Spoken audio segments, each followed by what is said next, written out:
Caminhantes do Cerrado, caminhantes do Brasil e do mundo, estamos aqui mais uma vez para tratar de um tema de extremamente importância para nós trilheiros, que é a questão da segurança em trilhas.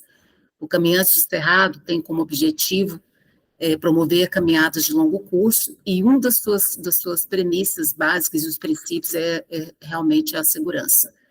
A segurança em trilha é pensada em todos os momentos, desde quando o Caminhantes do Cerrado está fazendo a programação, nós estamos atentos à questão de segurança, escolher a melhor época para se fazer uma determinada travessia, escolhendo um bom parceiro, verificando as condições de infraestrutura daquele local, verificar se próximo ao local existe aí rede de atendimento, de saúde, tudo isso é feito. Quando é necessário, recomendar que contratem seguro, aventura, nas nossas travessias no exterior, a gente sempre tem incentivado também as pessoas a contratar o seguro-saúde, porque a gente nunca sabe o que pode acontecer durante uma trilha. A atividade em áreas na natureza, ela é uma atividade muito prazerosa, porém ela está sujeita também a riscos, a gente sabe disso. Nos últimos anos, a procura por atividades ao ar livre, em conexão com a natureza, tem aumentado muito, e com isso também tem surgido muitos grupos de caminhadas, muitos operadores de ecoturismo, e com isso também tem aumentado aí o número de acidentes em trilhas. E por que isso está acontecendo? Aí a Mônica vai estar aqui para nos responder. A Mônica Igreja, como ela gosta de ser chamada, é uma condutora voluntária dos Caminhantes do Cerrado. Ela, de vez em quando, elas têm conduzido grupos aí por trilhas aqui no Distrito Federal. Ela é formada em comunicação, tem doutorado em ciências ambientais, cujo foco dela são as mudanças climáticas, que é uma coisa que tem afetado muito o nosso planejamento, né?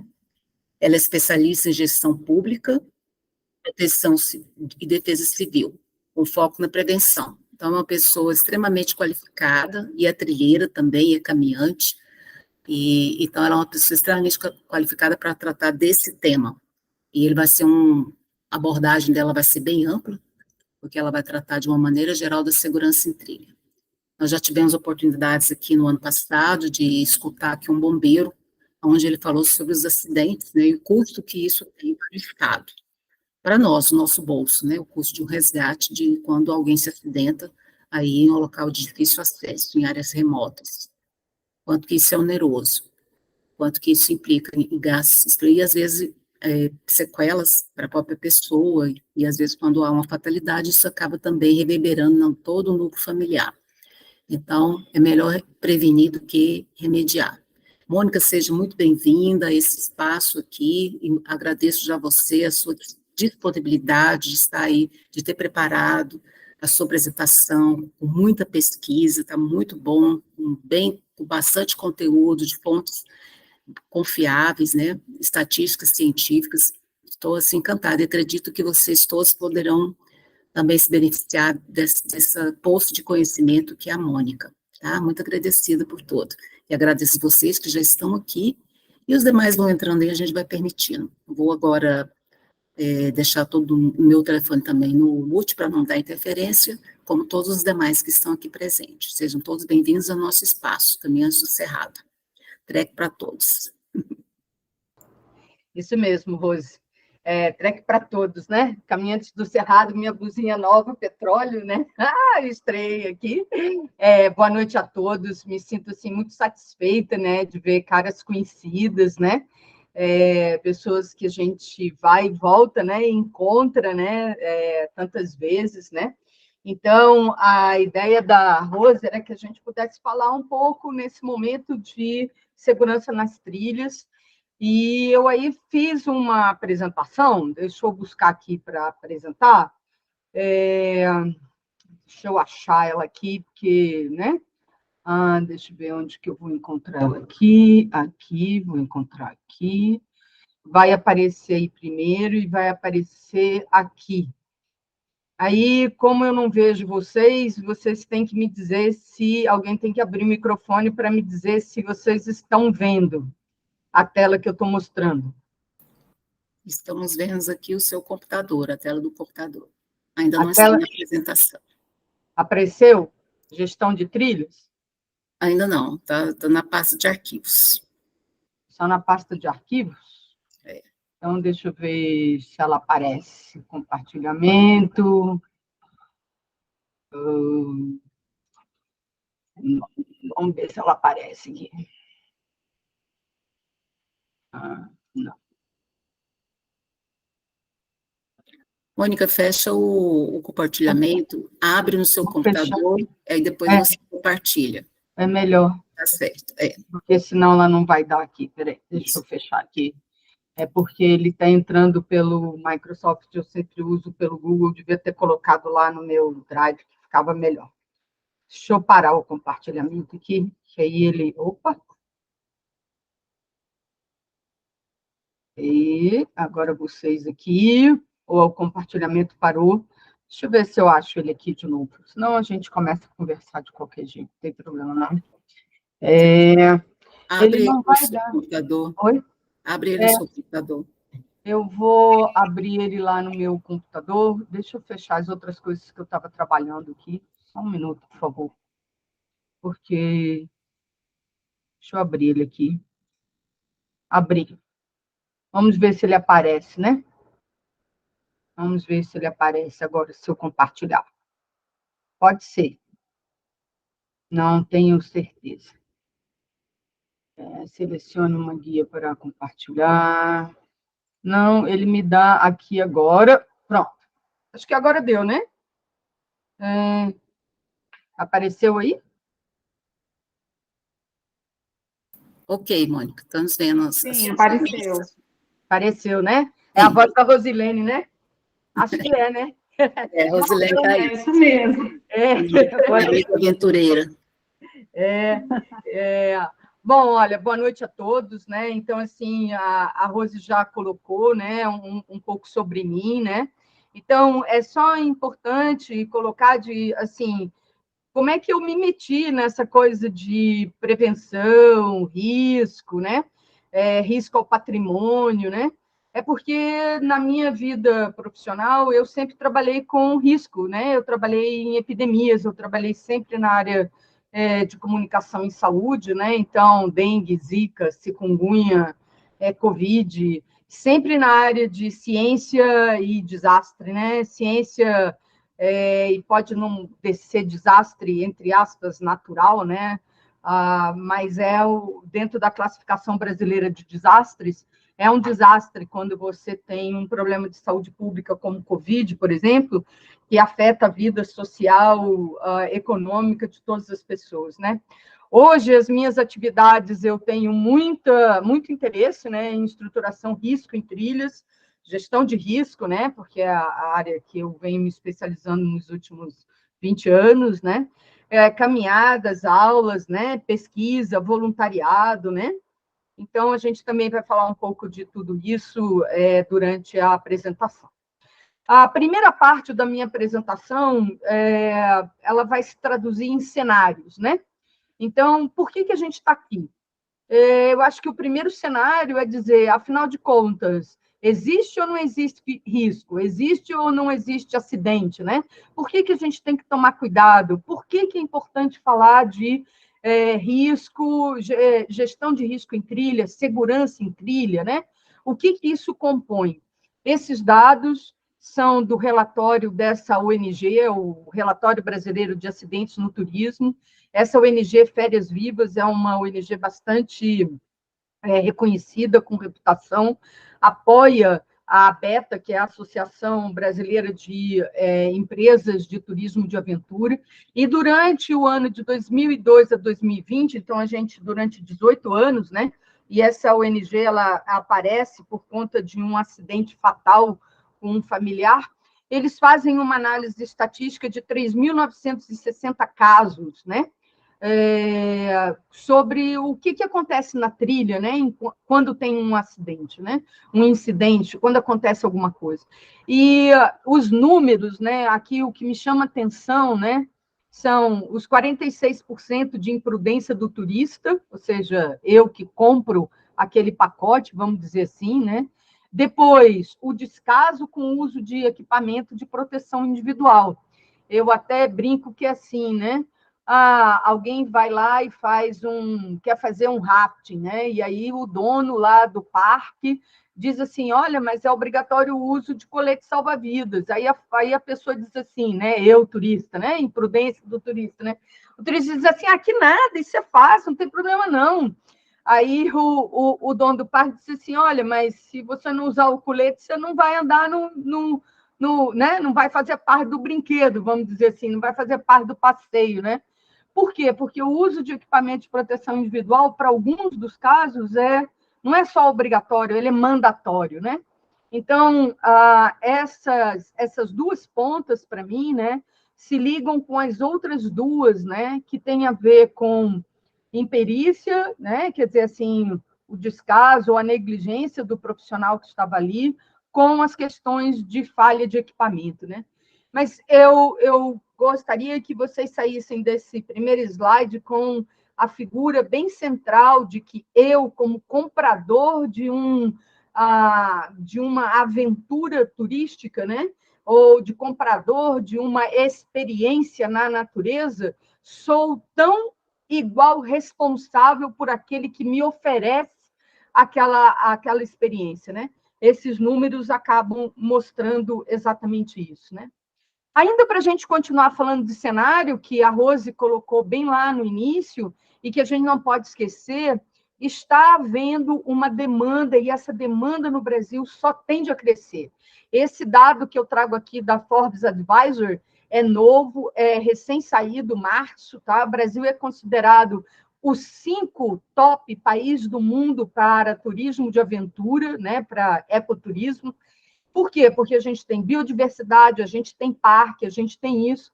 Então, vocês vão ver lá para frente, quando eu vou falar, existe uma pressão para que a gente transforme as nossas normas técnicas, né, num cenário, né, de regulação, né, sejam transformadas em ISO, ou seja, em normas internacionais. Porque esse número aqui, que está bem aqui do ladinho esquerdo, né, é verdade mesmo, o turismo vem crescendo a 20%, no Brasil ele cresce um pouco mais do que a média mundial, e vai existir pelos próximos 5, 10 anos uma pressão muito grande para que o turismo de aventura, ou seja, a natureza, seja de verdade considerada um capital, né? Um patrimônio, né? E, ao ser esse patrimônio, o turismo de aventura, nas suas mais diversas modalidades, né? A gente não pode esquecer que a gente está falando de água, cavalo, bike, etc. Aqui a gente só vai falar de caminhada, né? Mas o turismo de aventura, no seu mais, né, amplo espectro, né? Ele só tende a crescer no Brasil. E tem um elemento que eu não trouxe aqui, né? Achei que não era assim, então, mas só para comentar, existe no Brasil um novo movimento de 3 anos para cá, é o que a gente chama de movimento das concessionárias. Os parques públicos, os grandes parques públicos que podem render recursos públicos para o Estado, eles vêm passando por processo de concessão, licitação, né? E, vamos dizer assim, eles chamam de concessionárias de parques, né? Aqui, Chapada dos Veadeiros, talvez seja o exemplo mais perto de nós, né? Depois, eu acho que a gente que é caminhante e que gosta da prática, que gosta dela como hobby, como esporte amador, né? Como esportista amador, que gosta de caminhar porque gosta de sair de casa, porque quer ver a natureza. Bom, os motivos são muitos. A gente só não pode esquecer que isso tem um nome, e esse nome chama-se turismo de natureza. E esse turismo de natureza, o chapéu do turismo de natureza, é o Ministério do Turismo e as normas brasileiras, né, as normas técnicas, né? Então, o nosso setor, né, onde a gente se enquadra, né, ele tem 44 normas técnicas brasileiras vigentes. Dessas 44, 19 delas foram transformadas em normas internacionais, ou seja, ISO. Uma delas que foi transformada em norma internacional, só para vocês sentirem o que é o peso da demanda, né? Quer dizer assim, quantidade de pessoas que procuram por turismo de natureza, é a questão da gestão de segurança, né? Essas normas técnicas, elas vão desde terminologia, classificação de risco em trilha, turismo de atividade de bike, de caminhada, ocupações, regras e responsabilidades de condutores, né? Então, assim, não é um espaço em que a gente pode entrar e achar que a gente, assim, né? Sei lá, está entrando em casa de mãe Joana, sabe? Que nada faz sentido, que pode ser tudo de qualquer jeito. Não, não é assim. O sistema é um sistema, esse cenário, né, de regulação traz para nós responsabilidades, né, não só no nível individual, né, mas também no nível mais coletivo e institucional, né? Então, eu acho que aqui é um pouquinho de pulo do gato, né, no sentido de que essa normatização, né, a gente pode agrupar, agregar em 4 dimensões, né? E eu gosto de agregar para poder compreender melhor, né? Isso é um processo de análise para a gente entender melhor aonde é que eu me situo, né? Que é o que a gente chama, qual é o meu lugar de fala aqui nessa brincadeira, né? Então, assim, o meu lugar de fala aqui é eu praticante, né? Então, assim, eu praticante, o que eu tenho a ver com tudo isso, né? Como é que eu consigo enxergar a segurança nas trilhas ou fazer uma gestão de risco na trilha a partir do meu ponto, né, de lugar de fala, que é como praticante individual da caminhada, né? Depois tem o lado de guias, condutores, grupos, né? Eu sei que a minha xará Mônica, que está aí, que é a nossa colega lá no projeto, que depois eu vou falar sobre isso, trabalha com escoteiros, por exemplo, então guias, condutores, grupos de escoteiros, etc. Depois a gente tem uma dimensão que envolve empresas de turismo de aventura, né? E é preciso colocar esse adjunto aqui de aventura, porque empresas de turismo têm outras regulações, mas a empresa de turismo de aventura ela vai lidar com o perigo, com a gestão do risco e a preocupação com o dano, né? Então, são as análises de risco que a gente pode fazer, com a preocupação de modo muito, vamos dizer assim, mais severo do que uma empresa que só vende passagem aérea, porque ela vende passagem aérea, ela está dentro do mundo de direito do consumidor.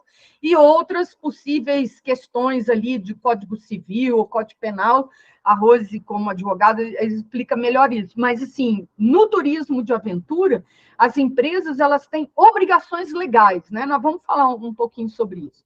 E tem uma 4ª dimensão que eu gosto de chamar de território, né?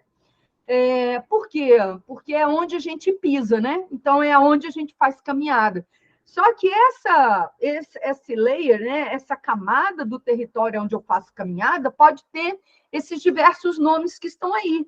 Pode ser uma reserva particular, pode ser uma unidade de conservação, pode ser só uma área de prevenção, pode ser um parque voltado único exclusivamente para o turismo, que foi construído numa área que era pública ou urbana, que não tem nada a ver com conservação, entre aspas, né? Não iniciou com a noção de conservação da natureza, mas que se torna um parque de turismo mesmo, né? Um parque que oferece aventuras turísticas, né?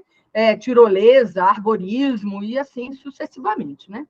Então, nessas 4 dimensões, a gente inicia a segunda parte da palestra e eu vou pincelar, sabe, pintor assim, que só pincela guias e condutores, empresas e parques, e a gente vai detalhar bem a questão do praticante individual. Então, na questão de guias, condutores, grupos, o que eu quis realçar aqui foi de que existe uma norma específica sobre responsabilidade de guias e condutores. E uma delas, que normalmente as pessoas não entendem, que é essa que eu marquei aí, é o tamanho dos grupos. A legislação é muito clara, né? Se você é um guia unitário, por exemplo, seu grupo não pode ter mais de 12. E aí você tem 2 saídas. Ou você já tem um auxiliar com você que fecha a sua trilha, ou alguns dos participantes vai funcionar como seu auxiliar para fechar a sua trilha. Se o seu grupo passa disso e você vai levar 20, por exemplo, você obrigatoriamente terá de levar um fechador de trilha para você, né? E se o grupo ainda for maior, ou se ele ainda for dividido, né? Aí a gente tem que ver as questões de impacto ambiental, você ainda vai ter que levar um meio de trilha, né? Porque as pessoas caminham em ritmos diferentes. E esse ritmo diferenciado das pessoas é o primeiro indício de que você está fazendo gestão de risco, né? Quando você respeita o passo, o ritmo das pessoas, você está conduzindo os seus condutores naquilo que aqueles condutores podem fornecer ou performar, por exemplo, do ponto de vista do seu esforço físico, né? A gente vai ver isso mais lá para frente, né? Depois, as normas de conduta, né? Ele tem, por exemplo, no caso de guia de turismo, né? Ele tem que ter um cadastro do Ministério do Turismo, ele tem que ter feito um curso sobre isso, né? Depois, ele tem que conhecer da classificação de percurso, né? Então, eu me lembro que todas as vezes, né? Então, é importante a gente lembrar isso. Todas as vezes que a gente está fazendo uma trilha dentro dos caminhantes do Cerrado, vem lá, tem subida, tem descida, o terreno tem pedra solta, tem muito sol, não tem sombra nenhuma, leve água. Então, tudo isso está dentro do que a gente vai chamar de classificação de percurso, que a gente vai ver um pouquinho mais para frente, né? Depois, quanto às empresas de turismo, tem uma coisa que a legislação brasileira ela é muito feliz nisso, né? É de que ela não separa pequenas, médias ou grandes para fazer um sistema de gestão de segurança. Ela diz que você, sendo pequena, sendo média ou sendo grande, você terá de ter o seu sistema de segurança, né? E esse sistema de segurança, entre aspas, né, fica mais fácil a gente fazer análise de risco, né? Baixo, médio, alto, catastrófico. Fica mais fácil, vamos dizer assim, a gente fazer essa análise de risco quando o território é bastante delimitado, né? Um dos desafios de condutores MEI, por exemplo, condutores de empresas pequenas, é que eles oferecem os seus serviços em diversos terrenos. Então, conhecer e listar os problemas dos diversos terrenos fica complicado. Então, ele precisa dos parques, ele precisa de informação pública para ajudar ele a fazer isso, né? Aproveitando que o Moisés está aqui, né, no Congresso Brasileiro de Trilha, que eu estive lá em Niterói, me lembrei muito do Moisés quando comentava sobre a travessia que fez em Serra Fina, e numa das palestras sobre gestão de risco, um dos empresários, que é proprietário daquela reserva natural, né, que transformou em reserva natural, por conta de um acidente fatal, ele estava ali comentando, né, com os palestrantes, da sua necessidade de que seus condutores, então, né, slide anterior, junto com a empresa, ele, né, que é o gestor do parque, né, com as empresas que oferecem, ele conseguisse estabelecer critérios de capacitação de risco e resgate e emergência para aqueles que são guias dentro do parque. Então, olha a preocupação de onde ele estava. Por quê? Porque ele estava começando a perceber que sem um sistema de gestão de segurança robusto, Serra Fina, em vez de ser o ícone, né, da dificuldade, ou seja, do trilheiro que quer o desafio máximo, né? Essa marca, e aí eu vou entrar um pouco na área de comunicação, na questão de branding, marca, essa marca ia virar assim, ó, Terra Fina, cuidado, viu? Porque lá não tem nada, é mais fácil morrer do que viver. Ou uma marca, poxa, Terra Fina vai, o desafio é bom e a gente se desafia e sai de lá inteiro, vivo, contando para outra. Então, assim, quando eu penso em branding, né, quando eu trabalho isso, o sistema de gestão de segurança de uma empresa é fundamental para ela manter a sua reputação no mercado, né, para dizer isso, né? A outra coisa que a Associação Brasileira de Empresas de Turismo de Aventura, né, que abarca pequenas, médias, grandes e muito grandes, né, cuida e orienta, tem diversos cursos de capacitação, são nessas duas linhas, né? A área jurídica associada à questão de oferta de seguros, né? E essa área do direito do consumidor, né? Então, o que você diz que você vai fazer, você tem que entregar, né? E na área da oferta do seguro, você está associado ao seu sistema de gestão de segurança exatamente para você estar, vamos dizer assim, coberto nas suas responsabilidades entre o que você oferece, né? O que o seu terreno demonstra de perigo e você mitigou, né, os danos possíveis, né, o risco que aquilo pode causar enquanto consequência, e em função disso você tem seguros, né, os mais diversos para você poder oferecer, né. Depois a gente vai para essa outra dimensão, né, que é onde a gente pisa, né, que é onde a gente caminha, né. Então, a gente caminha por diversos espaços, né?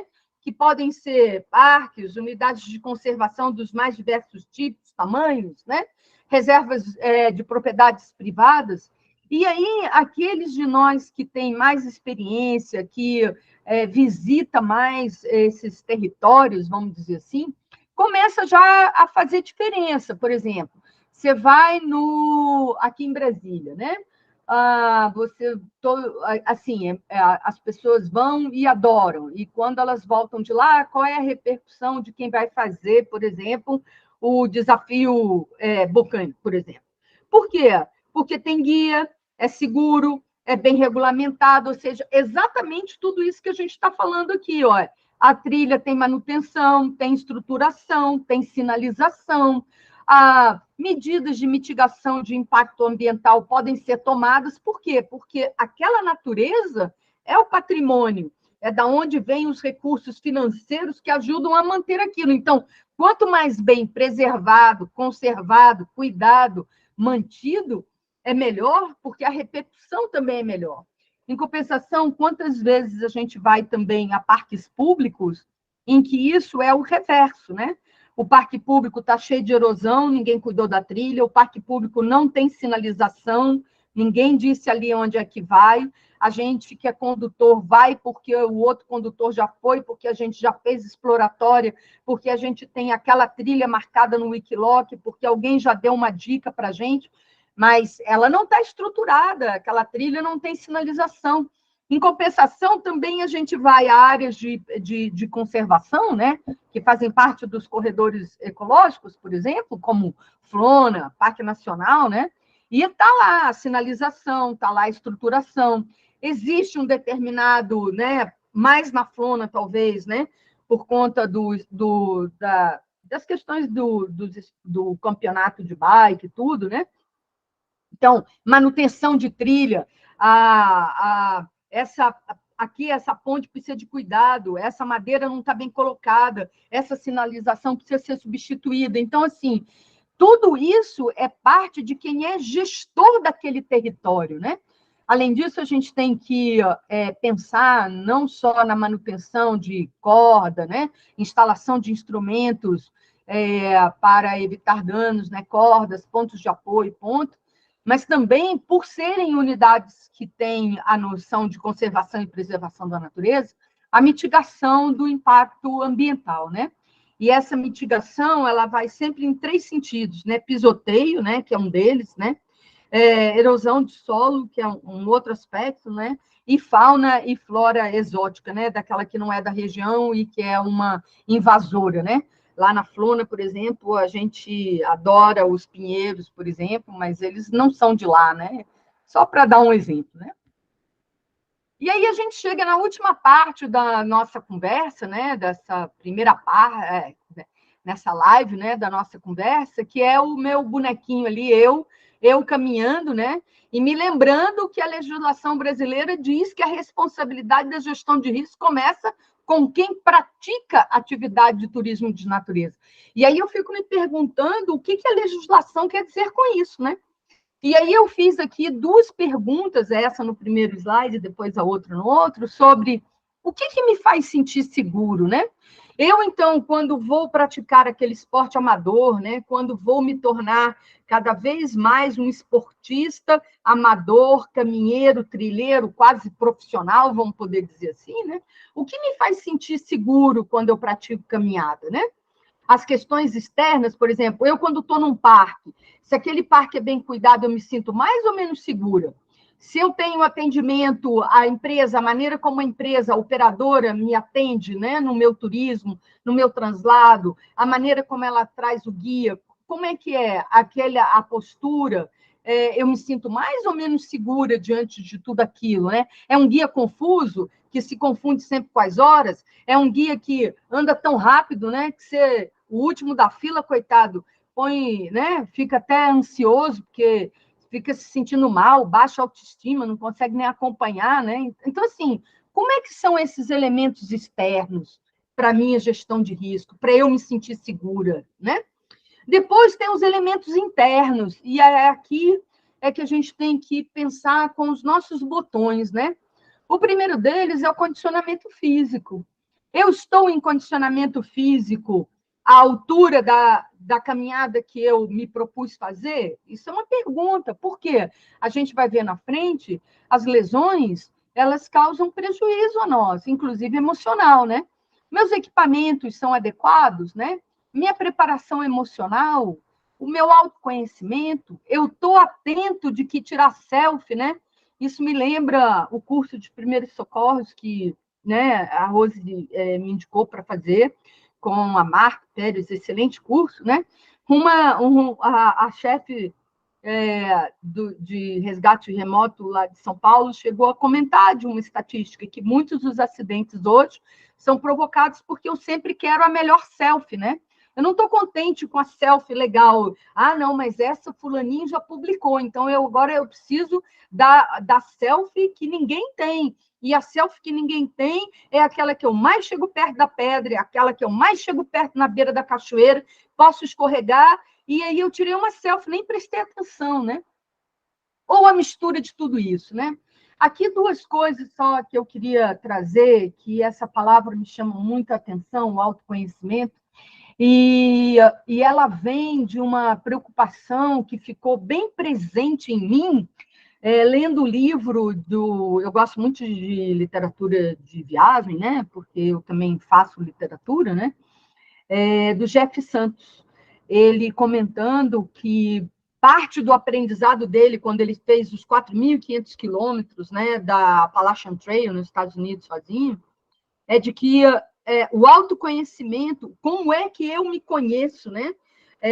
Eu reconheço em mim que eu estou cansado, eu reconheço em mim sintomas de que eu não estou bem aquele dia, que eu preciso de outras coisas, eu reconheço em mim os meus sintomas de insegurança, então eu preciso ficar mais alerta, né? Então, ele coloca no livro dele, muito interessante, ele diz que quanto mais você faz uma reflexão de autoconhecimento, quando você quer fazer uma travessia, quando você quer fazer uma expedição, mais você vai se sentir centrado e menos riscos você vai correr, né? Que é, na verdade, o que ele coloca, né? E aí, aqui, o meu bonequinho já tem uma luzinha lá, né? Assim, pensando, né? E aqui eu fiz uma espécie de perguntas que podem funcionar como checklist, né? De como você pode se sentir seguro, né? Então, as perguntas aqui vão desde o meu preparo físico, né? Eu fiz um treinamento específico, né? Conhecer a diferença entre terreno e trajeto. Então, assim, o meu terreno pode ser mais simples, mais fácil, mas o meu trajeto, por exemplo, ele pode ser muito longo, né? Eu posso precisar de mais água, eu posso não ter ponto de abastecimento ou de provimento, né, durante aquele trajeto. Então, essas perguntas, na medida que eu vou incorporando essas perguntas no meu dia a dia, quando eu saio para uma caminhada, essas perguntas estão internalizadas em mim. Então, por exemplo, tenho água suficiente para o percurso que eu vou fazer? Estou levando o meu lanche, né? O volume de esforço físico que eu vou fazer nessa caminhada de 4 quilômetros comporta esse lanche? Às vezes, esses 4 quilômetros é tão puxado, né? algumas coisas de Poço Azul, né? Alguns aspectos de barragem do Paranoá. Então, às vezes, é tão puxado que eu preciso de um volume de lanche mais reforçado do que aquele que normalmente eu levo para uma outra caminhada qualquer de 4 quilômetros, né? Levei meu kit de primeiros socorros. Sobre o kit de primeiros socorros, tem uma coisa fundamental que todas as vezes eu já fiz, acho que 3 cursos de primeiros socorros. Em todos eles, todos os profissionais, médicos, enfermeiros, bombeiros, etc., paramédicos, a primeira coisa é nunca dê medicamento seu para ninguém, né? A pessoa tem que levar o seu próprio medicamento. Então, isso lembra aquela nossa frase lá, né? Eu, meu bonequinho, né? A segurança começa comigo. Então, se eu sei que eu tenho que tomar medicamento, se eu sei que se eu sou alérgica, aquele é o medicamento que eu tomo quando eu tenho alergia, ou essa é a pomada que eu passo se eu fui mordida por um mosquito, etc. Esses medicamentos são meus. Eu não vou emprestar para ninguém, porque a outra pessoa é outra pessoa. A singularidade dela pede medicamentos específicos. Então, eu não sou como guia, como condutora, paramédica, enfermeira, médica, não tem autorização do poder da saúde, né? Ou seja, do poder público de saúde, ou de um hospital privado para ser médico e cuidador de ninguém. Eu sou guia de trilha. Então, o kit de primeiros socorros é fundamental e cada um deve ter o seu, privado, direitinho lá, o que eu preciso, né? Quais são os meus medicamentos, o que eu gosto de tomar, o que eu preciso levar, né? E etc, né? Depois, o lado dos equipamentos, né? A minha bateria está carregada, né? Então, eu já vi como guia, como condutora, né? Porque eu não sou guia, né? Sou condutora, ainda não tenho cadastro, né? Então, eu sou condutora e eu já vi gente chegar na trilha e dizer, puxa, não... Ai, estou hiper frustrada, porque eu não carreguei a bateria antes. Alguém tem um power bank aí para me emprestar? Então, é assim, observa essas pequenas coisas, né? A minha bateria está carregada, eu estou saindo para a trilha com a bateria carregada, e se eu tiver uma emergência, eu tenho uma bateria carregada, um power bank para me sustentar, ou eu tenho, preciso de equipamentos mais sofisticados, né? Um GPS, um telefone de satélite, um spot para dizer onde eu estou, ou eu preciso de mapas de navegação, porque eu estou num lugar tão deserto que só vai com mapa e bússola, né? Essas coisas, né?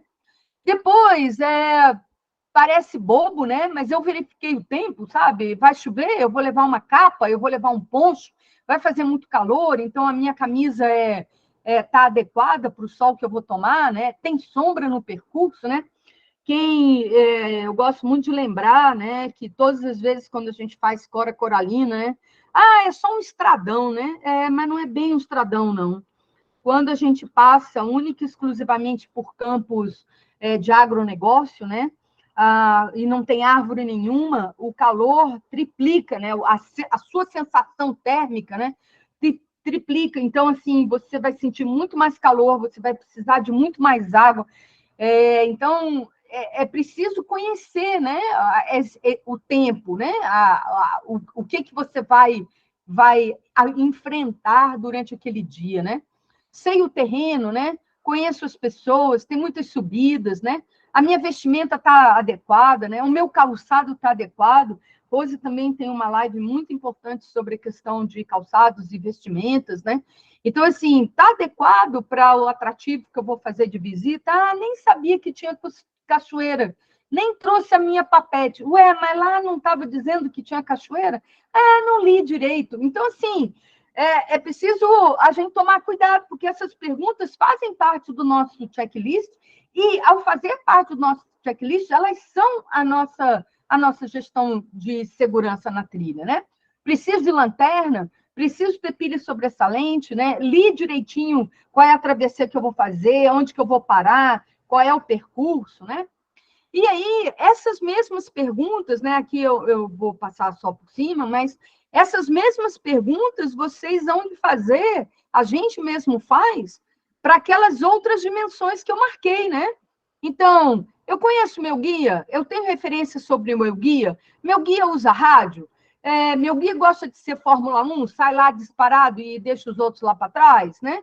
Ele conhece pelo menos alguma coisa de primeiros socorros, ele sabe onde são as vias de escape, né? A empresa de turismo que eu contratei tem cadastro, né? Tá legalmente dentro desse mercado, oferece os serviços que ela tem que oferecer a partir de um cadastro que ela fez especificamente para isso.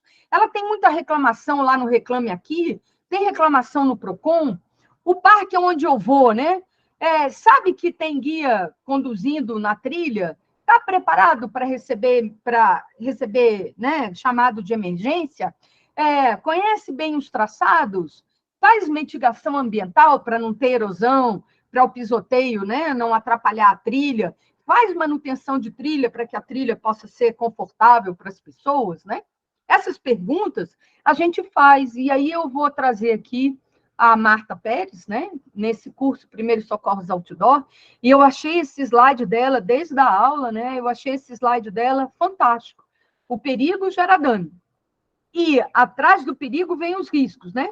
E aí a frase que está em vermelho, comportamento humano inadequado, né? Então, equipamentos não apropriados, comportamento humano inadequado, pode nos prejudicar e nos causar dano. E esses danos, né, são muito prejudiciais a nós. Aqui está o Manual de Boas Práticas da Associação Brasileira de Turismo de Aventura, né, das empresas, e nesse manual, esse anexo 2 traz 53, a gente vai ver, perigos de vida associados única e exclusivamente a caminhadas.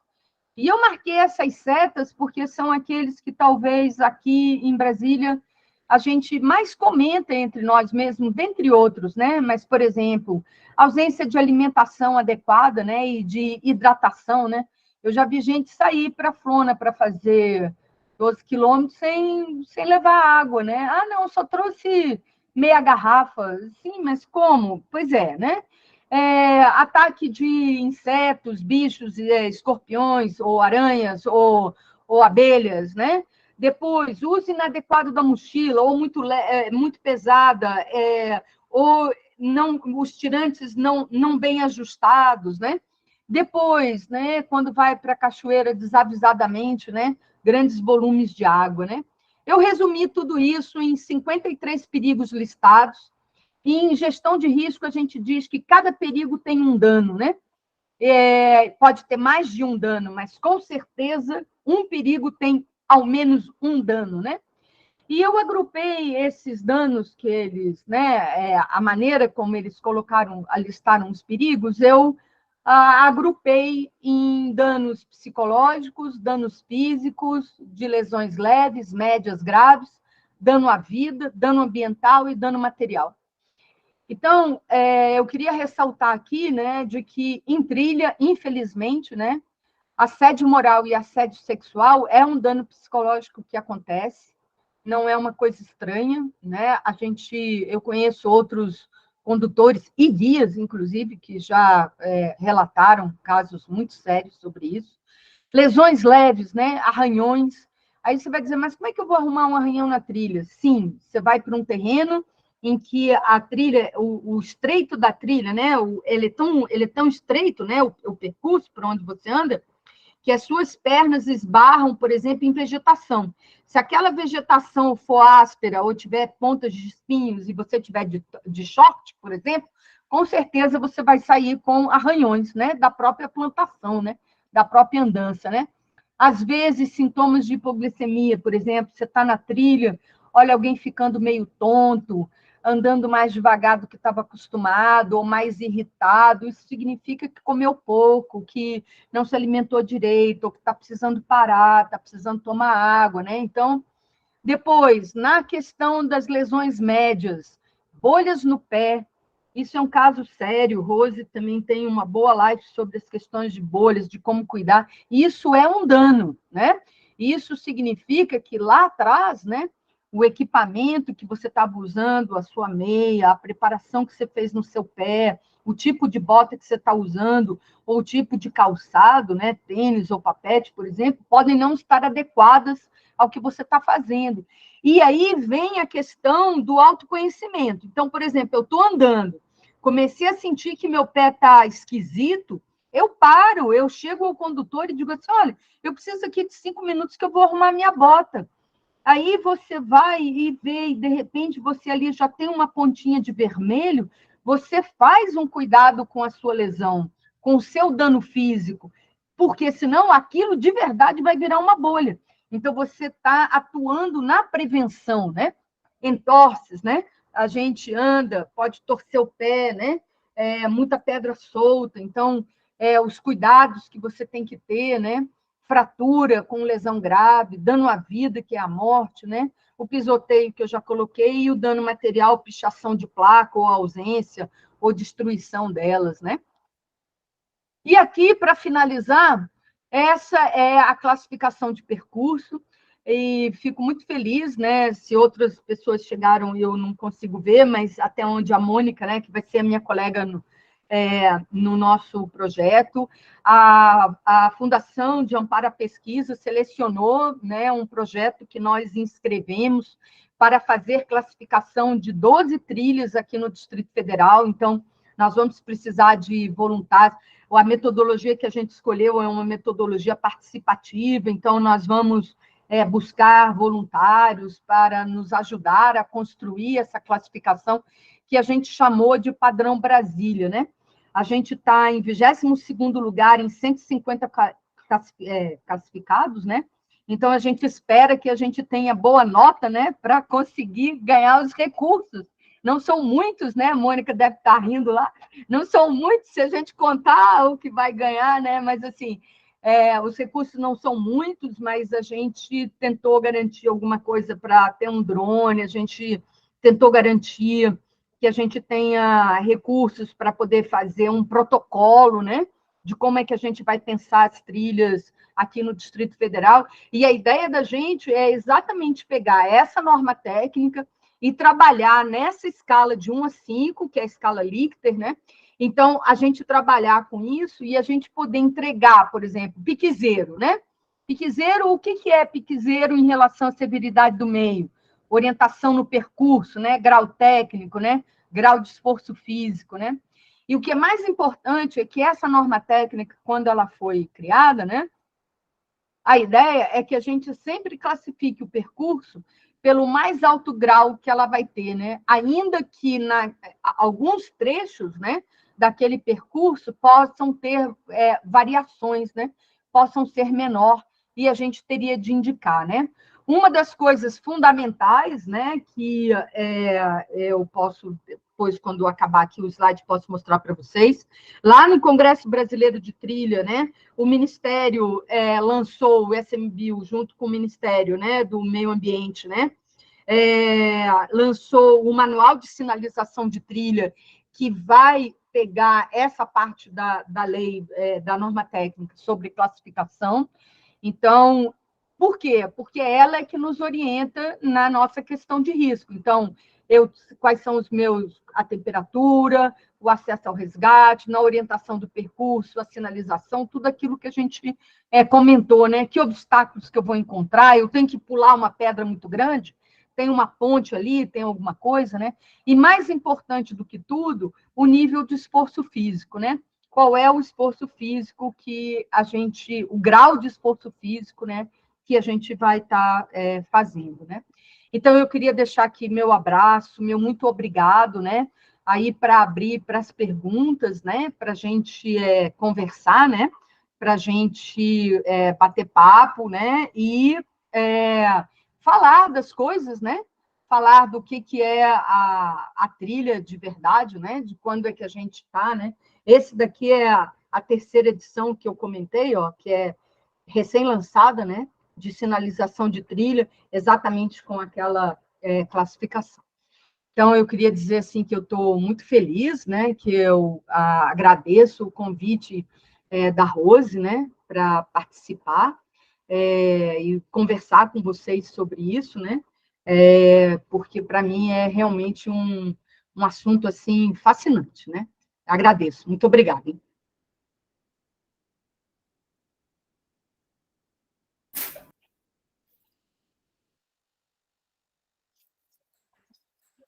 Somos nós que temos a agradecer, com informações muito importantes, Mônica, e é bem importante estar pontuando que a questão da gestão de segurança, ela parte, né, do indivíduo e de todos os agentes que estão envolvidos numa condução. E a gente fica muito preocupado, porque temos visto esse número crescente de demanda, de grupos de caminhadas, e a gente tem observado que muitos não têm esse cuidado, né?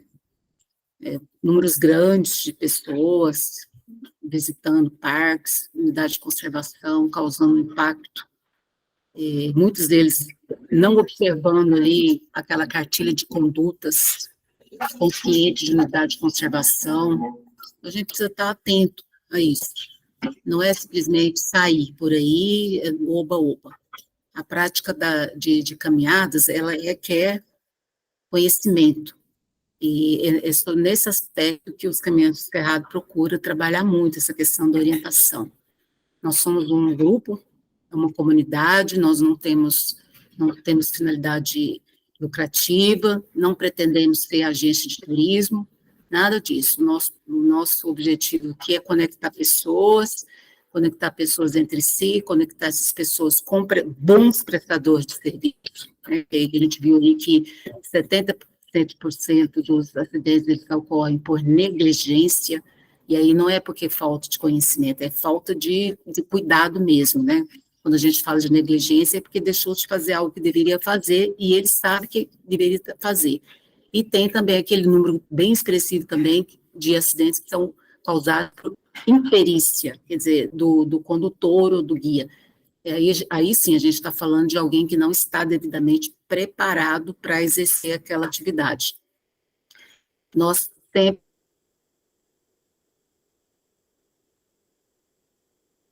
temos procurado começar a solicitar que os façam curso de condutor, façam curso de socorros, de assistentes pessoais, com animais peçonhentos, todo o que possa agregar conhecimento e capacitar melhor os condutores do caminhante cerrado, a gente tem sempre estimulado. E na medida do possível, à medida que os recursos vão ingressando na caixinha do CDC, a gente vai também ressarcindo, né, esses condutores desses cursos que ele tem com a sua própria formação, com a sua qualificação. Tudo isso deve ser revestido para os participantes do Caminhante Cerrado. E hoje o custeio das despesas que o Caminhante Cerrado tem, grande parte vem aí do programa de imersão em trek. Esse programa, ele visa justamente isso, dar mais informações, uma informação mais segmentada, olhando mais para a necessidade dos grupos, justamente porque as pessoas não são iguais, o nível de experiência também dos serratenses não são iguais, então a gente trabalha com a segmentação desses grupos, de acordo com a experiência, e aí promover orientações também direcionadas para cada um deles. E esses são esses recursos que entram, que são devolvidos, né?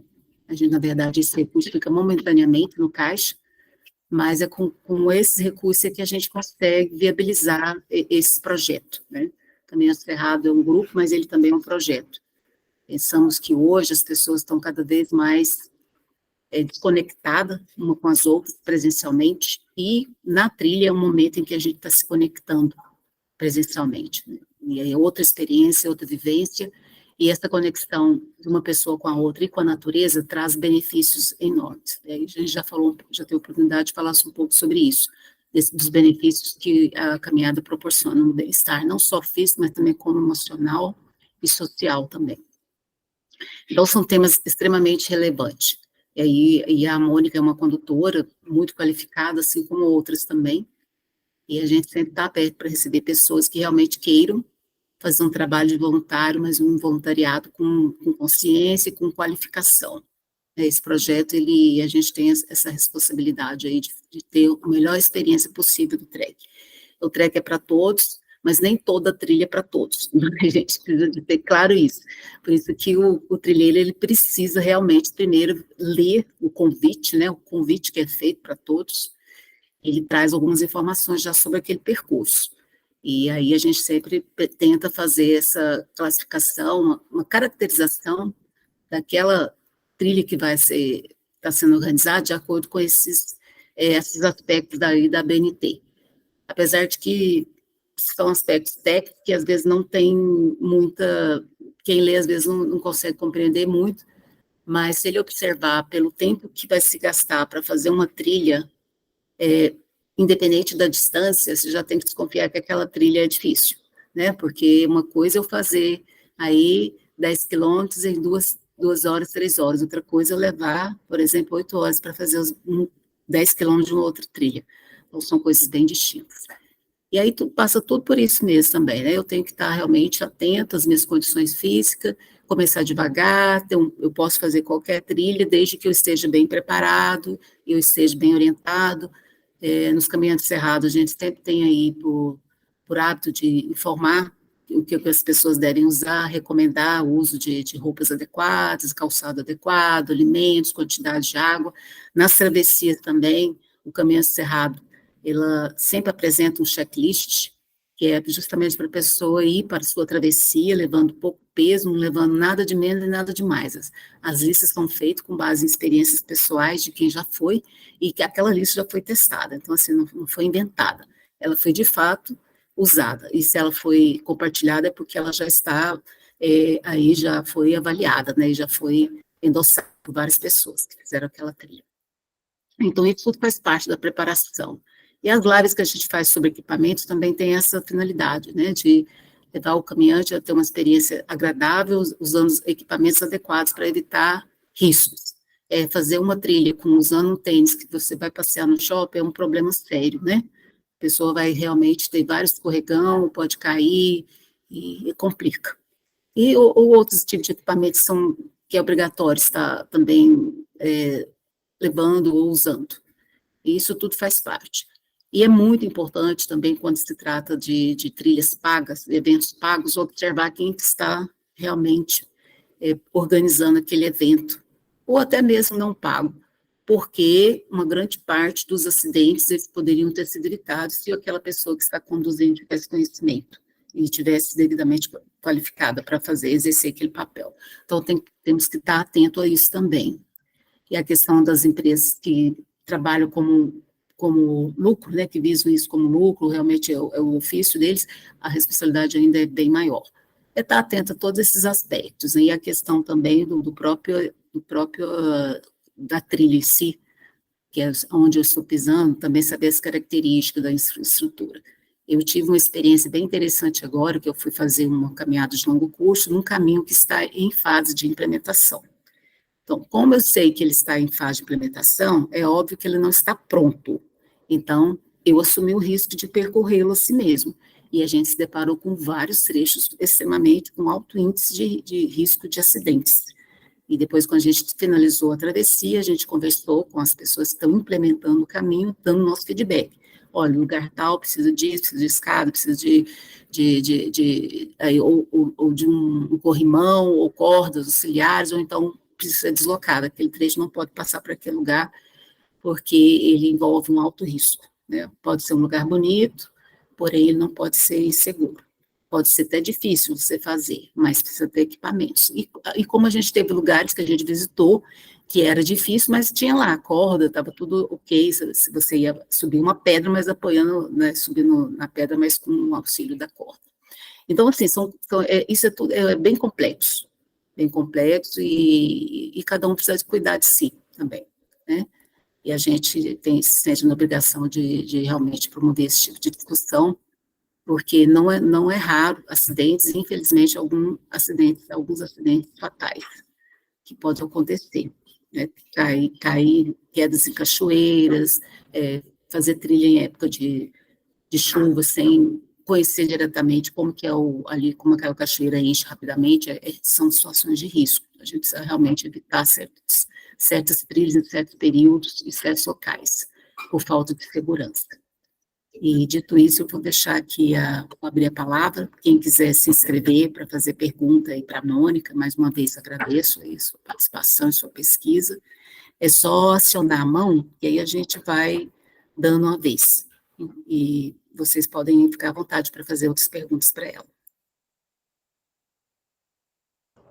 Antes das perguntas, Rose, eu queria comentar, né, agradecer, né, aqui a presença de todos, né, e algumas coisas que estão, né, das pessoas que estão aqui, né, sobre as trilhas que fazem. Eu acho que era legal, né, cada um, assim, se puder comentar, né, das próprias coisas. Eu fico imaginando Rosilene, né, Martins, né, com a experiência, eu a conheço, né, então, assim, com a experiência que tem, o que já pode ter visto, né, Moisés, né, não só pelo lado do resgate, mas pelo lado de fazer trilhas mesmo, né, acho que Mônica com os escoteiros, que são, assim, as pessoas que eu, né, posso... de comentar mesmo, né? Porque eu acho que essa questão de entender que o perigo existe, porque o nosso hobby tem perigos, né? E como é que eu observo esses perigos para que ele não se torne, né, um risco que eu não possa mitigá-lo, né? Eu acho que é a coisa mais fundamental e que nasce com a experiência mesmo, né? De você que está se conhecendo, né? Com os caminhos que você está, né? Então, eu queria, assim, meio que provocar, né? Para vocês começarem a falar, né?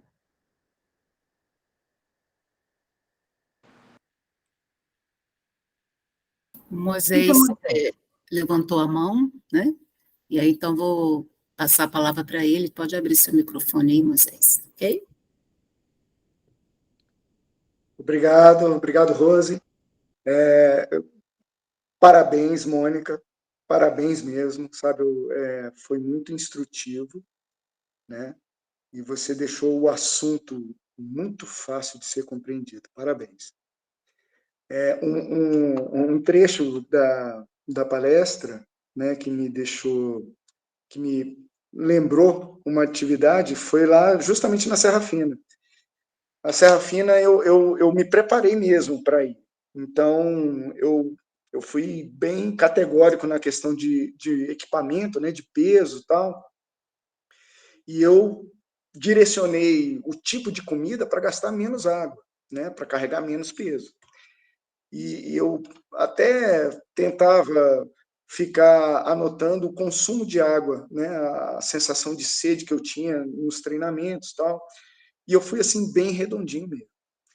E aí chegou num trecho mais final ali, né, quando você sai do Pico dos Três Estados e chegando ali no Alto dos Ilhos, eu encontrei um caminhante lá que, assim, sem exagero, a boca dele estava branca, sem água, branca mesmo, assim, sabe? Zero já. E aí eu falei para ele, ó, tá, ele, pô, tem água, né? O jeito de repetir, né? Tem água, tem água, tem água. Eu falei, cara, eu tenho, né? Mas assim, eu só tenho essa. Então, eu acho que eu errei na mensagem, sabe? Eu falei para ele, eu só tenho essa. E dei para ele e fui arrumar a mochila. Ele secou os meus últimos 600 ml de água que eu tinha para terminar.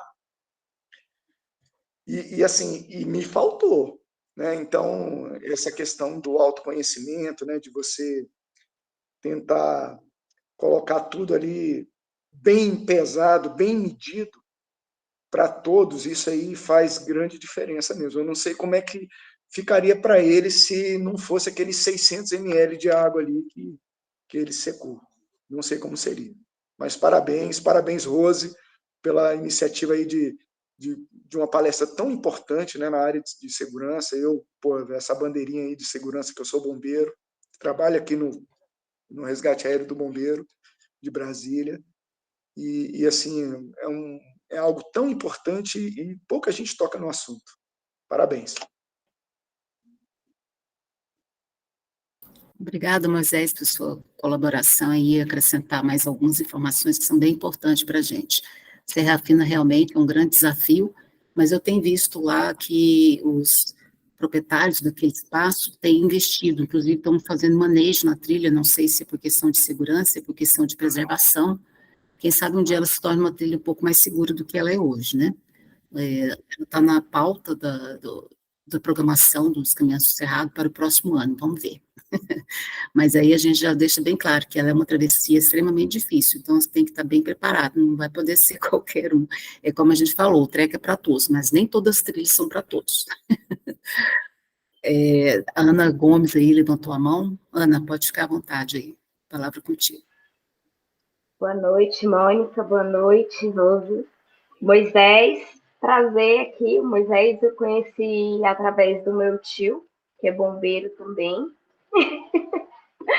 Estamos nos conhecendo pessoalmente, né, aqui na live. E assim, eu entrei pro trekking mesmo como uma diversão, né? E comecei a me apaixonar. E depois que eu fiz o curso de instrutora e de condutora, o que eu acho que seria interessante, que é difícil você colocar um cutício na cabeça de todo mundo, né? O trekking é para todos, mas todos precisam entender o que é o trekking para saber se estão preparados, né? Para ter esse conhecimento, porque eu sempre ia confiante mesmo no grupo, nos grupos que eu participava. Mas depois que eu fiz o curso, eu comecei a parar e a analisar. Eu preciso me atentar a mim no quesito, por exemplo, eu bebo bastante água no dia a dia.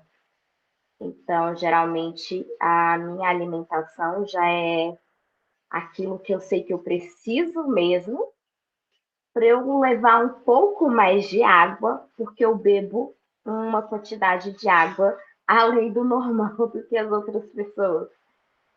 E muitas pessoas não têm essa noção. Eu sempre levei muita água, mas agora eu já faço essa média entre alimentação, equipamento e água, de uma forma um pouco mais técnica e mais séria, por ter passado pelo curso e ter esse entendimento, né? Mas antes eu ia na doida. Então, acho que seria interessante, talvez, para esse universo do trekking, né? Do mais simples, até a pessoa ter um manualzinho a princípio, né? Para ter uma ideia do que realmente vai fazer. Não é só passear e tirar uma selfie. Até porque já teve caso de uma trilha que eu fiz, que a própria condutora se atrapalhou, foi tirar uma selfie e escorregou de uma pedra, fraturou a perna e ficou um bom tempo afastada. Um deslize, uma ótima condutora, mas teve um momento que deu um deslize, ela tinha acabado de sair da água, não estava com a bota, a pedra ela era lisa, né, e tudo mais, e ela estava ainda de sandália, então escorregou e fraturou. Então é um alerta que a gente tem que estar constante com a gente e às vezes até com o próximo, né? Às vezes, você vai tirar uma foto aí? Cuidado, vamos, que ajuda. Eu seguro aqui, a gente tem. Não, aí não é legal. Tem gente que acha ruim, né? Mas às vezes a gente fala, não, é melhor tirar uma foto segura do que tirar a melhor foto realmente. Hoje eu tenho essa noção. Mas também eu não tinha, não. E é isso, agradeço o espaço só para fazer digamos, compartilhar a minha experiência, né? Certo. Obrigada, Ana, pelo seu compartilhamento aí. E, assim, quando você estava falando sobre a questão da quantidade de água, eu me lembrei que nós temos uma das primeiras palestras que foram gravadas no canal do YouTube dos Caminhantes Cerrado, é de uma nutricionista esportiva, onde ela fala que você tem um consumo médio, mas que essa quantidade, ela é só média, mas ela pode ser mais ou menos, dependendo da própria pessoa, né? Peso, altura e também o hábito. E essa palestra está disponível lá, ela é muito bacana, ela dá várias dicas de alimentação que levar em trilha, e fala muito sobre a questão da hidratação, que inclusive é uma das causas das pessoas começarem a se sentir mal na trilha, às vezes nem é a falta do alimento, e nem é o condicionamento físico ruim, é a falta de a ingestão inadequada de água, tá? Querendo, pode ir lá ler. Aqui a gente agora vai... Tá, ok. Temos aqui a Mônica, né? Vou voltar a palavra para a Mônica, e na sequência a Isabela. Então, eu sou Mônica, né? Junto com a minha xará, estamos na expectativa do projeto, né, Mônica? Esperamos que tudo dê certo para a gente fazer um trabalho legal aí para quem gosta da trilha, né? Quem gosta de praticar. Então, vou falar um pouquinho da minha experiência com escotismo, né? Os escoteiros, eles levam muito a sério muita coisa, né? E eles trabalham muito a disciplina, e eles fazem muitas atividades na natureza, né? Acampamentos, trilhas, e eu vou falar de uma experiência que eu não fiz a trilha, mas eu participei da organização, né? Eles levaram para Flona um grupo de crianças e adolescentes para fazer trilha. Então, assim, foi um trabalho muito legal. A Mônica foi falando aí de todas as, né, o preparo, a organização, a gente participou disso, eles fazem isso muito bem, de uma forma muito organizada e segura. Sempre caminham grupos menores com os guias, né? As crianças aprendem a utilizar a bússola, eles sabem questões de segurança, eles têm checklist da mochilinha para levar. Então, assim, é um aprendizado muito legal, assim, e eles, né, eles vibram com isso, e eles gostam de cuidar. Então, assim, é vida, né, para eles, assim, isso é viver, e para essa atual situação, né, para essa nova geração que a gente acompanha, eu verifico assim, as crianças precisam participar disso, os adolescentes, é importante eles irem para a natureza, sentir como é que as coisas acontecem, um respeito, né, um respeito pela natureza, que também é bruta, né, então, assim, eles têm que saber que existe aquela parte bruta, aquela coisa natural mesmo, e como é que eles vão lidar com isso, né, e eles aprendem isso no escotismo. Então, essa única vez que eu acompanhei na Flona, eles ficaram um final de semana, os maiores adolescentes fizeram uma trilha maior, e os menores uma trilha menor. E eles foram no sábado, acamparam e fizeram a trilha no domingo pela manhã. E foi muito legal. Eles voltaram assim para casa, né? Quando a gente foi buscar todo mundo acabado, mas foi uma experiência muito legal. Eles relataram da experiência. Eu acho legal ensinar a gostar disso, né? Porque eu gosto, então eu acho que a vontade que a gente tem é que todo mundo goste, né? E trate isso com respeito, com segurança, essas coisas todas que a Mônica colocou aí. Muito obrigada aí pelas colocações todas. É isso. Isso aí, Mônica. Como diz outra, de pequeno que torce pepino, né? De menino que torce pepino. A gente trazer a criança para perto, isso é muito bom. Eu acho muito bacana quando eu estou fazendo trilha na Flona, em algum outro lugar, e você vê lá, às vezes, o pai levando os filhos para andar de bike junto, eu acho aquilo lindo. E até hoje, agora à tarde, a gente estava conversando muito aqui, eu e o Bruno, né, que é um guia de turismo, a gente falando sobre promover trilhas temáticas, né, que seria essas trilhas onde o adulto leva a sua criança, ou leva o seu pet, ou sei lá, dependendo do lugar, onde se for possível. Então, para a gente realmente alargar mais essa base nossa aí de abranger mais pessoas dentro do Caminho Cerrado, promovendo trilhas temáticas. Então, é bem provável que a gente vá ter algumas trilhas também com crianças. Nós já tivemos alguns testes ano passado, fazendo, hoje é Dia das Mães, então hoje você leva a tua mãe, então vai levar a pessoa mais idosa, e então leva o teu filho, então a mãe vai levar o filho para curtir a trilha das mães. Então, assim, é bem gostoso isso mesmo, as crianças adoram, inclusive, e esquece um pouco do mundo digital, e lembra que existe um mundo presencial bem mais bonito e cheio de informações do que aquele mundo digital, né? E agora a gente passa a palavra, então, para a Isabela. Boa noite, pessoal. Meu nome é Isabela, eu sou de Brasília, nasci em Brasília, conheço a Flona, adoro a Flona, inclusive. Fui morar na Chapada dos Veadeiros, né? Sou condutora de ecoturismo e atualmente também sou voluntária no Caminho dos Veadeiros. E gostaria de compartilhar, assim, algumas coisas, né? Porque eu acompanho sempre, né, o pessoal da Flona, o pessoal da Expedição Piloto, que é, né, o Márcio, o pessoal que fez o trekking, e eu queria deixar, assim, uma solicitação de união, porque a gente percebe muito, principalmente quem é morador da Chapada, eu não sei qual que é a visão que o pessoal tem de fora, mas o que se percebe é que a maioria das pessoas chegam e falam, nossa, que maravilha, eu quero morar nesse local. Só que é um local que não tem estrutura hospitalar, por exemplo. Hoje, recentemente, eu não moro mais na Chapada dos Veadeiros, justamente porque eu fui ter filho, né, eu tenho um bebê, e é um local que não recebe, por exemplo, não tem um pediatra, não tem um ginecologista, então são pontos que é importante a gente estar passando também. E eu levantei aí a questão das estradas, porque foi uma questão que me fez parar de conduzir, né? Em 2021, eu estava retornando da Cachoeira dos Macaquinhos e os meus clientes estavam no carro da frente, eram 5 rapazes. Na hora de entrar no carro, na ida, eles perguntaram, você vai com a gente? Eu já falei que não, porque éramos 6 e eu não é da minha conduta.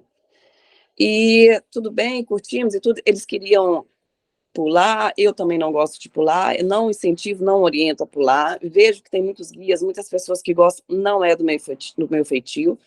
Voltamos. Na estrada, ele estava muito exausto que estava dirigindo, e ele perdeu o controle, caiu da ponte, e um veio a óbito.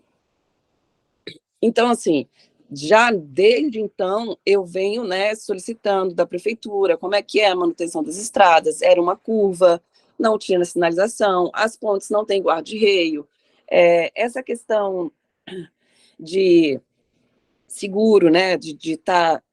Eu vi que vocês levantaram aí do seguro, é claro que quando a gente sai, eu passo todas as orientações, água, primeiros socorros, alimentação, roupa adequada, tudo isso eu coloco no meu orçamento. Só que a gente sabe que a gente está lidando com seres humanos, principalmente adultos. Então, quando eles estão te pagando, parece que eles podem tudo.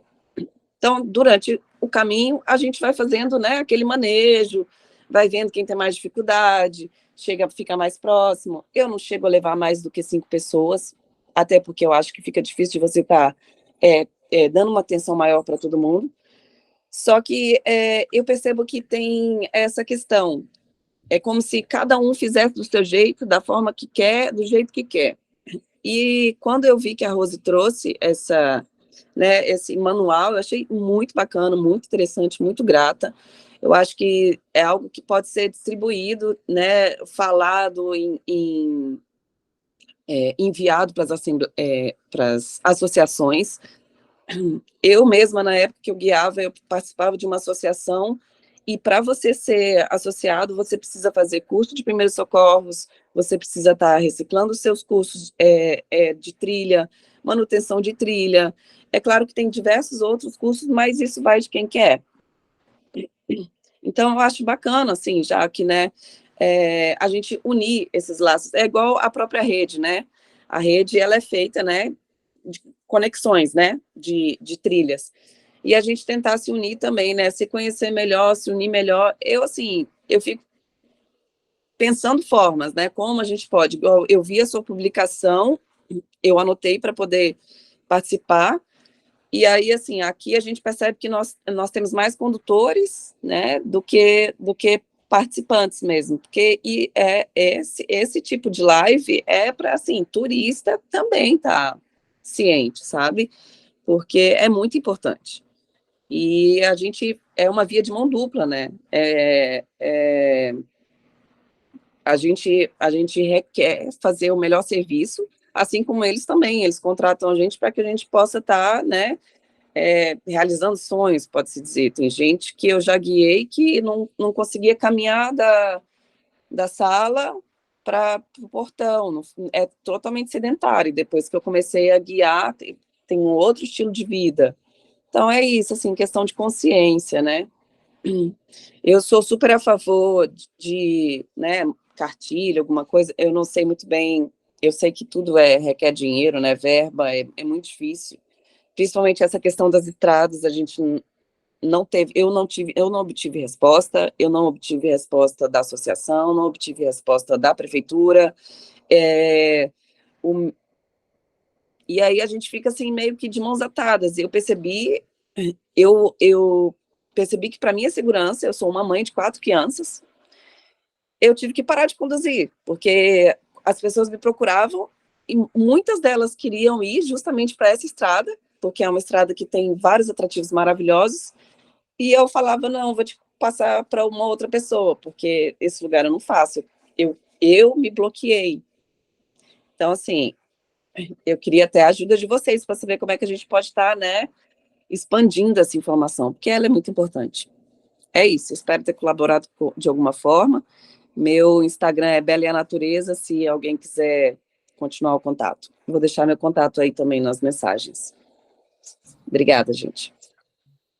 Isabela, muito obrigada por você ter compartilhado essa história, eu até me lembro mesmo quando saiu isso nas manchetes.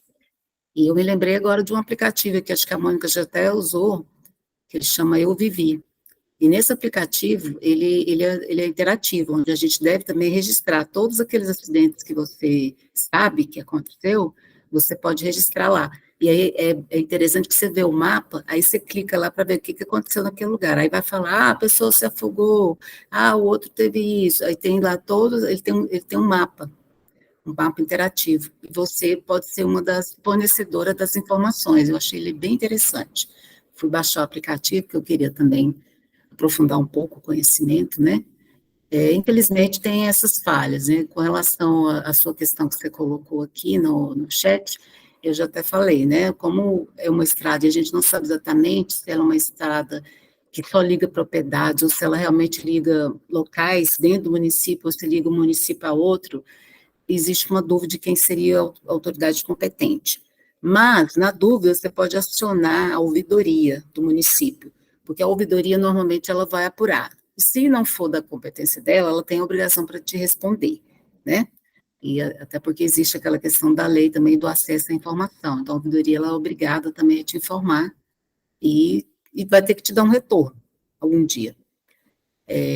Nem todo órgão que cuide de estrada cuida bem, né, faz a gestão correta. Agora, o proprietário do atrativo também, ele deveria também estar fazendo a gestão aí junto ao órgão competente para que essas coisas não voltem a acontecer, né, uma coisa séria. Tem alguns atrativos que eu até evito ir também. Esse Macaquinhos, ele é sempre complicado, né, porque sempre eu vejo falando que o acesso é ruim. Então, tem a questão também da falta de segurança, você deixa o carro muito longe, aí você chega, o carro está quebrado, com o vidro quebrado. Então, assim, alguns lugares que eu não vou. Prefiro, às vezes, não ir. Justamente por isso. E foi bem bacana você falar sobre isso, porque a gente tem que lembrar que a segurança, ela envolve, desde que você sai de casa, né? E até quando você chega. O próprio Seguro Aventura, ele é assim. Então, ele cobre desde que você saiu, botou o pé para fora. E está indo para aquela atividade de ecoturismo, você já começa a estar coberto, né? O certo seria isso. Então, a segurança também, ela tem que ser vista dessa forma, ampliada. E a gente tem por hábito, para garantir a segurança dos colegas, também, às vezes, compartilhar até carona, porque, às vezes, a pessoa não sabe onde ou não sabe dirigir direito numa estrada de terra, então, é melhor que vá com alguém, com outro colega, que tenha mais experiência, e que ele vai estar mais seguro, e também por questão que você vai diminuir o impacto, né, da poluição no meio ambiente, menos carro, menos combustível queimando, e às vezes se torna mais seguro. E aquela questão também, que quem é o motorista, normalmente o motorista, ele procura não se cansar, ele não vai consumir álcool, porque ele tem a responsabilidade de levar os caronas de volta, né? Então é bacana esse processo da carona solidária, que a gente incentiva também no grupo. E muito obrigada. E se você querendo ser uma condutora voluntária dos Caminhantes Cerrados, será bem-vinda. E querendo também tratar de algum tema que você acha importante ser tratado, também você pode propor, Rose, eu quero falar sobre um assunto, eu acho importante, ou então eu vou falar também de segurança em trilhos, mas sobre um outro enfoque. É bem-vinda, ok? Tá bom?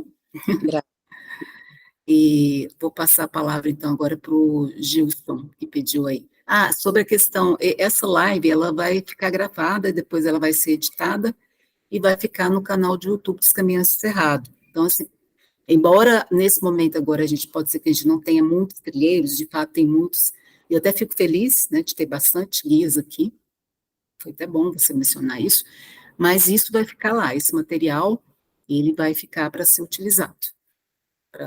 Não pode ver agora, mas outras pessoas vão poder ter a oportunidade de ver depois, e vocês também podem indicar, olha, aquela live está lá no canal do YouTube dos Caminhantes Cerrados, podem ver, daqui uns dias a gente sobe para lá, tá? Gilson, a palavra está contigo. Boa noite para quem ficou até agora, né? Primeiro, parabenizar por esse encontro, por esse tema. Ele é muito relevante para quem pratica, para quem trabalha, para quem vende esse produto e para quem é simpatizante pelo ecoturismo. Meu nome é Gilson, sou guia de turismo nacional, formado em São Paulo, regional São Paulo, e há 4 anos aqui na Chapada dos Veadeiros, e especializei para atuar aqui na região, né? Sou regional Goiás, São João, Cavalcante, Colinas, Teresina, e ecoturismo é algo que é bom, é um bem-estar, mas ele deve sim, como foi dito, ser feito com cuidado, né? Pessoas que não têm experiência, ela deve realmente sim contratar um condutor local, alguém, né, uma empresa, uma operadora que cuide de toda o seu bem-estar, né? E eu costumo dizer para as pessoas que eu atendo e vêm e trabalho aqui que é importante o momento de escolha do local para visitar, ele já se torna importante aí. Eu vejo muita gente vindo, como a Isabela comentou, de Brasília ou de outros lugares, agências, vêm despreparadas para cá. Recentemente, a gente encontrou, eu vi que tem né, as pessoas do Caminho dos Veadeiros aqui também mencionaram sobre a Bocaina do Farias, sobre macaquinhos, e para a gente aqui, que trabalha, mora, também é bem difícil, porque a gente tem que lidar com essas situações dos atrativos, né, que alguns, né, não cuidam da sua infraestrutura, não dá o mínimo de condições de trabalho para nós, até mesmo condutores, e a gente tem que realmente ter a experiência ali, de lidar com a situação. Recentemente a gente encontrou no Sertão Zen. O Sertão Zen pertence ao Parque Nacional. Lá segue as regras, né, de não ter fogueira, de levar o seu lixo, e a gente encontrou em um momento fazendo a sinalização uma turma que ficou acampada lá, fez fogueira, mesmo sendo alertado, fez fogueira, e isso é um problema, porque é passivo de multa, e sem contar que ficou lá a sujeira. A gente foi lá limpar, a gente fez a sinalização e aproveitou para desfazer toda a sujeira que foi feita, jogar madeira fora, cinzas, e isso prejudica, né? Então é bastante interessante. A conscientização para quem vem para a Chapada ou visita um outro atrativo natural é importante. A segurança, mais ainda. A maioria dos incidentes que ocorrem aqui na Chapada são por pessoas que não obedecem os limites, os perímetros de segurança. E acaba trazendo problemas, porque ou aqueles que vêm sem conhecimento nenhum e entende que não é necessária a contratação do guia. Foi comentado que alguns atrativos, né, não precisam do guia, mas assim, eu penso que contratando uma pessoa especializada, ela vai cuidar desde a sua saída, por exemplo, aí do aeroporto, isso é um serviço completo, né? Tem locais aqui que, por exemplo, a Label, A Label são 30 quilômetros de estrada, não tem posto de gasolina, não tem pontos de restaurante, alimentação, é área remota. Então, assim, contratando uma pessoa que cuide desde a sua saída de Brasília, por exemplo, de gasolina, pontos de contato, restaurante, café da manhã, a hora de chegada, isso é importante. Eu já atendi pessoas vindo de Brasília que resolveu passar pela Label e disse que numa época de início de chuva, atoleiro lá não tem como socorro. Então eles passaram muito problema, perrengue, chegaram cansados em Alto Paraíso e estragou praticamente uma parte da viagem, porque foi um dia perdido. Problema no veículo. Então, assim, parabéns pelo esse encontro. Ter uma cartilha dessa talvez seria interessante, mesmo que ela digital, e as associações locais aqui ter ela em mãos, né? Algo básico, assim, que talvez uma cartilha de embaixo do braço, aí de mochila, para a galera carregar. Mas parabéns é o que eu queria dizer. Obrigada, Gilson, pelas suas colocações. E, infelizmente, muitos acidentes ocorrem mesmo por grupos que procuram o ecoturismo. Mas eu costumo dizer que existe uma diferença entre o ecoturismo e o turismo sustentável, né? Nem toda operadora de ecoturismo ela está focada no turismo sustentável. Os Caminhos do Cerrado, ela firma parcerias com empresas que estão preocupadas com o turismo sustentável. E uma das vertentes do turismo sustentável é justamente isso, você usar a mão de obra local. Então, assim, mesmo que a empresa seja de fora, ela precisa de contratar alguém do lugar, uma cozinheira, alguém dali. Aquilo tem que trazer algum retorno para a comunidade, né? Porque o turismo sustentável também ele tem que ser um turismo de justiça social. Eu sempre digo que aquele lugar, para estar preservado, para nós visitarmos, ele causou algum custo social para aquele local. Provavelmente alguém deixou de praticar uma atividade econômica, alguma coisa, então aquilo trouxe algum impacto. Então a gente também tem que colaborar para que aquela comunidade venha tirar do turismo o seu sustento, que às vezes era proporcionado pela extração, né, daqueles recursos naturais de uma forma inadequada, mas era o meio de sustento daquelas pessoas. Então, a gente sempre gosta muito disso, de ter o condutor conosco mesmo, e principalmente o condutor do local. Quem viaja com os caminhantes cerrados sabe disso, que a gente sempre tem parceiros locais, e a gente sempre verifica isso, se realmente ele é um operador do turismo sustentável. Não basta ser só do ecoturismo, né? Para mim, não são coisas um pouco distintas. E, Sim. né? E, inclusive, a gente está me lembrando que nós fizemos ano passado, né, uma expedição lá ao Sertão Zen, e aí a gente contratou, fez questão de ter, nós tivemos um grupo, não era tão grande assim, mas nós tínhamos 2 guias contratados, guias locais, né, 2 guias. Um é o Piqueirobe, que a gente chama de Pico, que é já um guia que a gente costuma contratar muito quando a gente vai à Chapada, e ele chamou um outro guia também muito bom. Foi, assim, uma travessia bem legal. E a questão da fogueira ainda tem o problema, né, pode causar incêndio. Se for numa época de seca, se espalha com muita facilidade, né, incêndios ali naquela região da Chapada dos Veadeiros. É lamentável que as pessoas ainda praticam esse tipo de turismo, que é aquele turismo predatório, né? Eu vou lá, eu só quero me beneficiar e eu estou um pouco me lixando para como eu vou deixar esse lugar, né? É triste isso.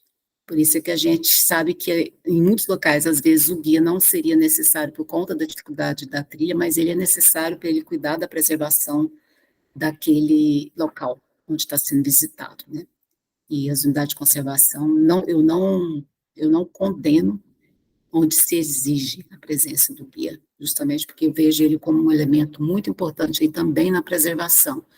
E, infelizmente, quando as coisas dão errada, normalmente quem vai ser chamado para socorrer, resgatar, são os guias locais, porque o bombeiro que vem de fora, né, eles não vão conhecer o local tanto quanto os guias locais. Então, a gente tem um respeito muito grande pelo profissional guia.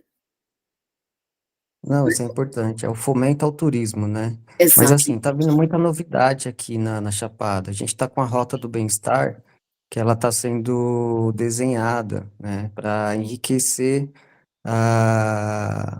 a presença, né, a vinda do visitante, das agências, dos operadores de fora, para não só ter cachoeira, né? Todos veem a Chapada como um lugar que a cachoeira cansa.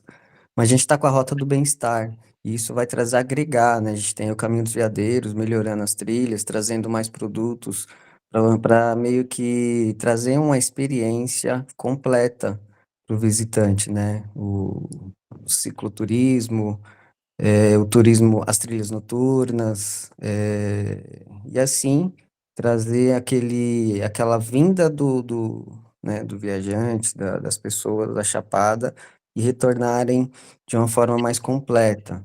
O fator econômico também isso influencia. Infelizmente, as coisas aqui não estão tão fáceis, né? Então a união, acho que a união daqueles que trabalham com turismo aqui na região, aqueles que vêm, Brasília, Goiânia, que realmente está focado em fomentar o turismo local, é importante. A gente tem o desenvolvimento de Cavalcante. Cavalcante em breve vai ter a sua portaria norte, né? Então, assim, isso vai desenvolver aquela região que precisa muito e apoiar e ajudar em ambas as partes. Tanto a gente aqui reconhecer que veio uma agência de Brasília e bagunçou, não quer dizer que todas são iguais, né? Tem aqueles como vocês que têm uma consciência ambiental, uma consciência social que agrega, né? Tanto a gente e quando se juntam acaba tirando, né? O joio, né? Separando o joio do trigo. Então queria só pontuar isso e deixar essa mensagem, mas agradeço aí o espaço. Isso é importante, né, Gil? Separar o joio do trigo é muito importante. Nós já tivemos a felicidade de ser um dos primeiros grupos que fizemos a travessia lá de São Jorge Capela. Nós fizemos ano passado e nós contratamos um guia local para conduzir o grupo. Apesar das trilhas serem sinalizadas e tudo, a gente achou importante, justamente porque era uma trilha nova e também porque eu acho que também para a gente aí valorizar o trabalho de quem está ali, né? E o Caminhão Cerrado, ele inovou um pouco na questão da travessia dos Sete Quedas, porque foi um grupo que levou aí a questão de... Porque ele sempre foi considerado um trek difícil por conta do peso da mochila, que você tem que levar todos os seus apetrechos, seu sistema de dormir, seu sistema de cozinha, etc. E aí o CDC veio com a ideia de um trek light, um Sete Quedas light, onde a gente contratou porteadores. Então, assim, mais pessoas se beneficiaram, porque não foi só um guia, então você teve vários porteadores. Os porteadores levaram o equipamento pesado, e isso fez com que pessoas que tinham menos condição física para carregar peso, pôde fazer a trilha, ou então mesmo que tivesse condição, mas optou por fazer ela sem peso. Então, foi uma trilha muito mais gostosa, muito mais prazerosa, e gerou outras fontes de renda, outro tipo de trabalho. E depois que o Caminhão Cerrado levou essa ideia, outros grupos aderiram. Eu achei muito legal, a gente ficou muito feliz. Então, mais pessoas hoje estão fazendo a travessia das Sete Quedas, light. Então, eu penso também, a gente pensa muito nisso, que o trek também ele tem que procurar ser um pouco mais acessível, né? Se eu não tenho como a gente cuidar muito da acessibilidade do lugar, mas eu posso cuidar da forma como aquilo vai ser feito. E aí, a ideia de ter porteadores foi legal, porque isso é um tipo de serviço que é prestado quando você vai no Monte Roraima, quando você vai em algum outras travessias também difíceis. E aí a gente trouxe essa ideia, né, e pegou e está pegando. Esse ano eu estive lá novamente, e tinha outros grupos que estavam lá e já estavam com porteadores também. Diga, Gilson. Eu deixo meu contato aí quando vocês quiserem trazer coisas boas daqui para a região ou disseminar essas coisas boas, mesmo voluntariamente, né, que isso vai trazer um bom resultado. Só me acionar, né? A gente pode entrar em contato, junta um grupo aí, vamos trazer coisas boas aqui que disseminar o que é bom, que a gente precisa. Tá? Sim, tem Boa muita coisa noite. bonita. A gente está nas mãos da gente de disseminar de uma forma responsável, né? Pessoal, tem mais alguém que gostaria de fazer alguma colocação, complementar? Enquanto vocês vão... no momento, não tem ninguém com a mão levantada. Vou passar aqui os olhos aqui no chat. Boa noite, excelente colocação. Aqui a Isabela falando sobre aquela questão lá da sinalização, do Bocaina dos Farias. Já estive nesse local, né, um local bem ele é bem complexo, né? A própria travessia ela é meio complicada mesmo. É que as ponderações que eu fiz, eu falei também sobre a questão da incidência do sol, que ele é um fator de desgaste maior, e ele deve ser considerado, né? Ele realmente causa um desgaste muito maior. Eu sugeri aí ouvir aí ela tocou também, aqui a Isabela falando sobre a questão sobre a segurança de trilha, também verificar se o condutor ou guia, né, se ele não tem passagem pela Maria da Penha. E aí, aí uma outra pessoa falou que houve um acidente, mas foi no Ecobocaina. O Ecobocaina eu entendo que ele tem uma boa estrutura. Às vezes o que acontece mesmo é os próprios visitantes, né, o trilheiro que ele não segue à risca as recomendações que estão ali, né? Às vezes vai sentar no local, numa cerca onde não poderia, coisas assim, se colocar em risco, mas eu vejo que ela é bem sinalizada em relação a isso.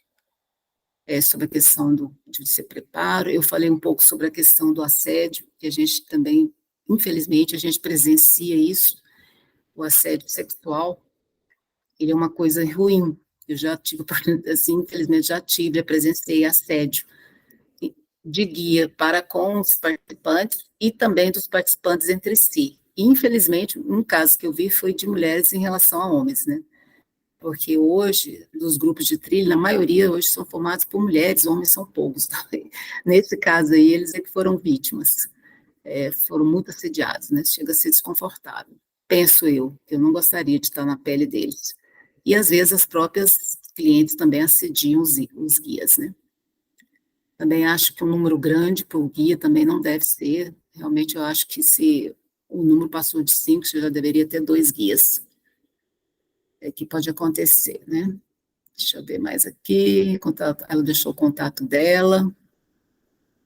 Aí ela estava dizendo lá, a Ana disse que a contratação em Alto Paraíso, quase todo lugar é obrigatória. Também concordo que muita gente virou um pouco moda, né? Eu falei, as pessoas entrou nesse modismo de ecoturismo, mas eles não estão muitas vezes preocupados realmente com o turismo sustentável. Isso também já passou aqui. Terezinha ainda está iniciando seus atrativos, mas tem bons lugares para ir também. Isabela agradecendo. Bom, pessoal, se não tiver mais nenhuma outra colaboração, Mônica, quer dizer mais alguma coisa aí?